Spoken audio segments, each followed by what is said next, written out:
Inorganic practical কেমিস্ট্রির আজকে আমরা খুব গুরুত্বপূর্ণ একটি টেস্ট সম্বন্ধে জানব, যেটাকে বলা হয় বলয় পরীক্ষা বা রিং টেস্ট।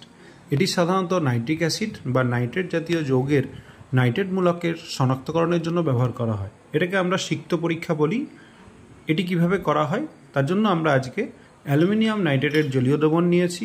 সেই জলীয় দ্রবণে সদ্য প্রস্তুত ফেরাস সালফেট দ্রবণ যোগ করেছি।